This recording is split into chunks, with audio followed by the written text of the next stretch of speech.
I'm Judi Vitale with ReadTheStars.com, and I am going to first tell you that as I do this June overview for you in the year 2012, you may want to keep watching ReadTheStars.com to give you more details about some of the things I can only mention in a piece of this length. I just want to start by saying June is going to be a very, very busy month, celestially speaking, and of course, therefore, then here on Earth. Most of the action is going to occur after the time of the summer solstice, which is this year on June the 20th.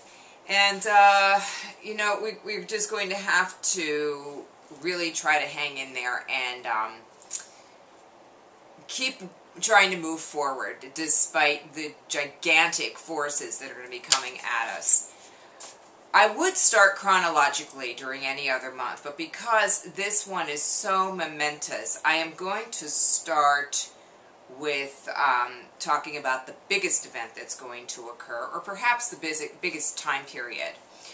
Around the time of June 24th, 25th, 26th, we're going to have a few things happening up in the sky. The planets Uranus and Pluto are going to form a square. Now, this is going to be a huge thing. Uranus and Pluto were conjunct back in the 1960s, and now they're making a square.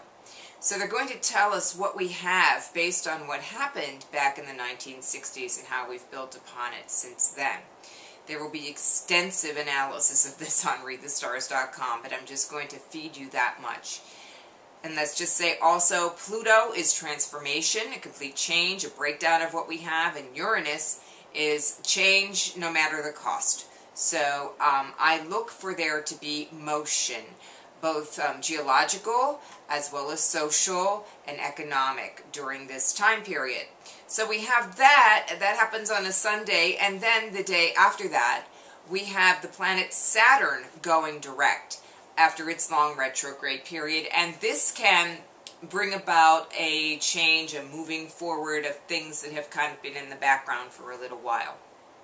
And then finally, and not insignificantly, on the 25th, we also have Jupiter in a square to Neptune. Now this happens once a year, but because it's happening so close to all of these things going on at once, I think that it's going to be especially interesting to see what happens.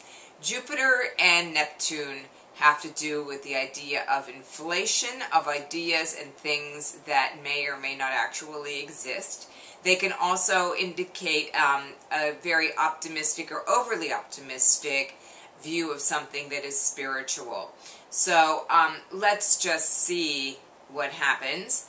Again, as always, I encourage everyone to keep in touch with what really matters, which is what is inside of each of us, because things are going to be changing quite significantly. The value of what you have today should not be measured in terms of currency, because that is a fleeting thing.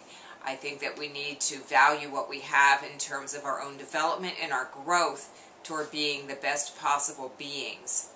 So, with all of that said, I will go through a couple of other little things that are going to be going on. Oh, did I forget to tell you we're having a lunar eclipse on the 4th of June, okay? And that's going to be in Sagittarius. That's going to block out the moon in Sagittarius on that date. And, you know, what that is essentially going to mean is a combination of the eclipse that we had back in May that we already talked about. This one is going to be blocking out our ability to reason on a grand scale. So people aren't going to be acting for those few days around that time. And then, you know, eclipses have their effects that range anywhere from 6 weeks to 3 months on either side of the event. The idea of like higher reason is not going to be all that acute during this time period. I would also like to say that I've run charts for all of these events and when they happen, and I've looked at the areas of the world that look vulnerable. That whole like Eastern Asia, New Zealand, and Western North America, South America, all look a little bit vulnerable, at least to the geophysical kinds of changes that might happen due to the eclipse, due to the Uranus square Pluto, due to the Saturn station to direct motion. So all of these things are playing in that part of the world, and yes, the situation in Europe does also look quite volatile. We'll be addressing this. I can't do it all in one monthly overview this month. It's that crazy. The other thing that we have to remember is, well, we have Venus is still retrograde, and that could be a blessing that we have Venus retrograde, because to some degree things will be slowed down and we'll be a little bit more inward, especially as to the way that we are like being more extravagant, and especially in terms of spending. I would encourage everybody to be a little bit less extravagant with their money, situation right now. And the Venus retrograde will get you on money things that you won't believe. I have a story that I will eventually share. Mercury is going to move from Gemini to Cancer on the 7th of June, and then on into Leo on the 25th of June. And another huge thing, Jupiter moving into Gemini on June the 11th, and that's how it gets to come and square Neptune in Pisces on the 25th.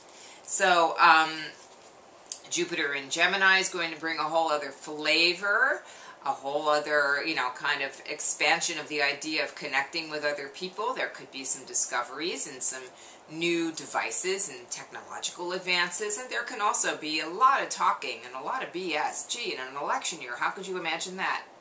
So that's going to be happening also, and those of you with who have Gemini in your charts, you can expect a lot of opportunities to come your way.